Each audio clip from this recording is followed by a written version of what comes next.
Hi, this is Pat Duckworth, the hot woman with cool solutions and the author of the international best-selling book, Hot Women Rock, How to Discover Your Midlife Entrepreneurial Mojo. And to celebrate the launch of the audiobook, I am talking to my wonderful co-authors. And today's co-author is the lovely Nancy Ogilvie. And Nancy is the founder and director of Our Climate Legacy, an interfaith community unleashing the fierce love, I love that, fierce love, wisdom and power of 1 million elders to turn the tide on climate change. Our Climate Legacy provides opportunities for older people of different faith traditions to collaborate in learning, in mutual support and joint climate action, building on the common belief in all world faith traditions that humanity is called to protect and preserve the divine creation for future generations. We build bridges across difference while taking action to protect our grandchildren's future. Wow, that is just fantastic. So, welcome, Nancy. How lovely to be talking to you. Lovely to be talking with you. I'm so grateful for this opportunity. I'm so pleased that you were part of this project because I met Nancy back in San Diego in February, and then we met up again recently in Detroit, and she's just such a wonderful person. Anyway, Nancy, when I read that your section of the book, and I really want to read a quote from it because I think this really kind of sums up your journey. It's in your first paragraph. You say, there's been an intimate dance between my professional business and spiritual development. And over time, they've become so intertwined as to be inseparable. And I really get that sense from you. So just say a bit about how you've developed, what you've been doing professionally and how that's been influenced by your spiritual development. Oh, it's such a big topic. It's such a big question, I know. Yes, it is. So I had a fairly traditional religious upbringing, Protestant upbringing, and really it wasn't until I changed churches that I started having a real personal experience of spirit in my life in worship. So as that, I started to make that more personal connection. I also started experiencing that connection in my everyday life in a way that I hadn't before. And so I don't even know quite how to describe it. It doesn't feel like anything that I did. It feels like, I started having this sense of something bigger than myself moving through me and guiding my life. And so the first time that I was really aware of integrating the two in my life was I was laid off from a job that I had loved in 1995. And I thought at that point that I was going to start my own consulting practice. And I also made a deliberate commitment that I was going to listen for spiritual guidance. And so rather than starting my own consulting practice a year later, I was back in graduate school in a program called the ICC, that stand for Culture and Creation Spirituality, was the Institute in Culture and Creation Spirituality. And that was where I really got my grounding in everything in my life coming from a spiritual base. Yeah. So it's like the spiritual always informs the rest of what's happening in my life. So where did that inspiration for Our Climate Legacy come from? What was the start of that? I was in a really rough transition in my life. My mom had died recently, and I had moved to Ann Arbor to be with her and my dad for the last few months of her life, and I had expected that to be a temporary situation, that I would go back home to California after she died. And it was clear at that time that my dad really needed me present here in Ann Arbor. And so I had lost my mom. I was living in a city I hadn't expected to be in, and didn't really, at that time, didn't really want to be in. And on top of it, we had the worst winter in eons in Michigan, when I had come from Santa Cruz, California, and was used to 50 degrees being a really, really cold day. And so I basically hibernated for most of that winter. And when spring came, I started feeling this connection with the energy of spring and the renewal and rebirth that was happening. And I happened to stumble across a flyer for a class based on a book by Joanna Macy called Active Hope: How to Avoid Going Crazy in a Crazy World. Or that's not quite right, but it's something close to that. And so I took that class, and it was the first time that I really understood clearly just how dire the climate change crisis is. And so I, at the end of the class, I knew that I wanted to bring my professional skills in service to protecting and preserving God's creation. And this that was idea, a very long-winded answer.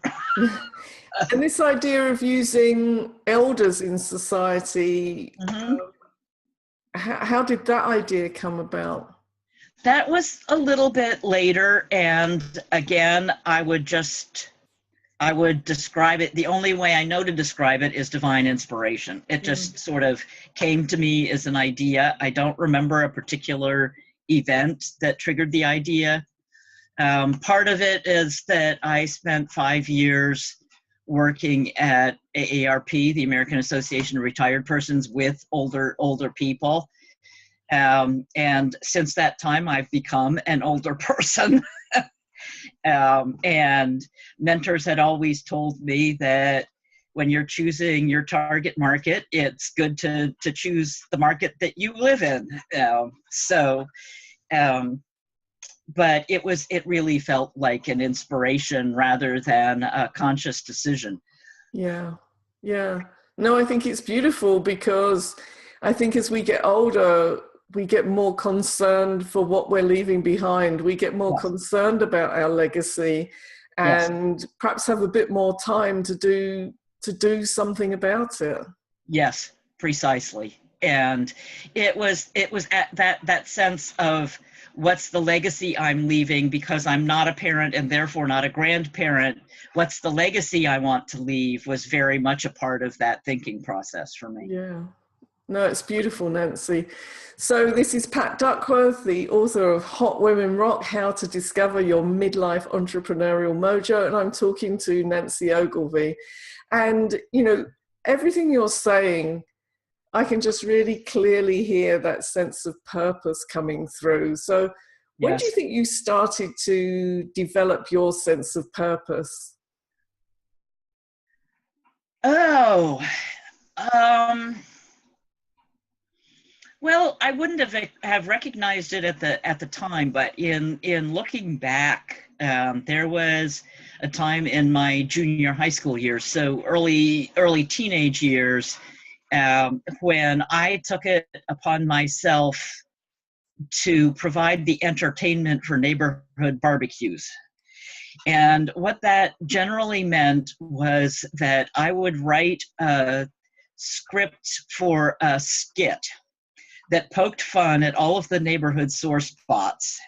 And I would gather the neighborhood kids together, and they would choose their parts, and we would rehearse and we would perform at these neighborhood summer events. And so that sense of leadership being part of my purpose came really, really early. And then I'd say it sort of it blossomed in a way in that time in my life where I started developing the personal connection with a sense of the spiritual and something bigger than myself. And when I started developing the desire to serve, be of service in that way. And it's certainly flowered since then. But I'd say, it is that sense of service to the divine is a really core, probably the foundation of my sense of purpose. And I've been through a number of iterations in my business, prompted by my shifting experience of what Spirit was asking of me. Yeah, I think when I was at school, my parents were always very strong on service and service to community. So I lived with that. And then I thought I really wanted to be a nurse and to help people heal. And then I got really sick. I was 15 and I had viral pneumonia, and I was in hospital and I was in intensive care. At that time, teenagers didn't have separate wards, so I was in wards with elderly people, and there were people dying around me. And I decided I really didn't want to be a nurse. Yes. But there was definitely something about healing, about helping people, and service and teaching. And I think even in my civil service career, the way that I approached the work that I was doing had that underlying it, and now it comes forward much more clearly in the sort of therapy and teaching work that I do. So, I think for people who are watching this and think, I'm not clear on my purpose, you kind of have to listen to what's been going on in your life and what really fires you up, what makes you feel really great about what you're doing. Have you got any tips for women who are thinking, I don't know what my purpose is? I think for me, for one thing, the questions in the purpose chapter in your book are fabulous. That's a great place to start. And I would look for the times when I've been happiest, when I've felt proudest of what I was doing, when I really felt like I was making a contribution. Write out or talk out stories of times like that in your life, and then look for the commonalities. Yeah, that would be my suggestion. Yeah, I mean, once you're living your purpose, everything seems more natural, more easy to do. I mean, I'm not saying there aren't challenges and obstacles, but that purpose makes it all worthwhile to do it. Yes, that's my experience also. And the sense that if Spirit is calling me to do something, the resources and the support I need will be provided, has been a huge comfort to me. Yeah, I remember earlier this year, when you were thinking of coming to San Diego for the Global Influence Summit, and you said, I'm not sure how I haven't got the resources, and then they appeared. Yes. Precisely. Yeah. They manifested. You were meant to be there, and it all came right. Yes. Yes, and that was a really critical point in my clarifying and moving forward with implementing Air Climate Legacy and my purpose. And I'm going to hope that Spirit guides you to do some more writing as well. You've kind of broken into it with this chapter, and I think you've got a lot more to tell us. So I'm hoping that Spirit's going to whisper in your ear, Nancy, do some more writing. It already is. So yes, that will be coming. That's excellent. Thank you so much for being part of this project, Nancy. I love your story, and you just are such a gentle soul. And thank you to everybody who's watching. Keep watching out for these interviews, which are with the lovely co-authors of Hot Women Rock, and it's just celebrating the launch of the audiobook. So if you want to have the stories read to you, now you can just sit back and have them read to you. How cool is that?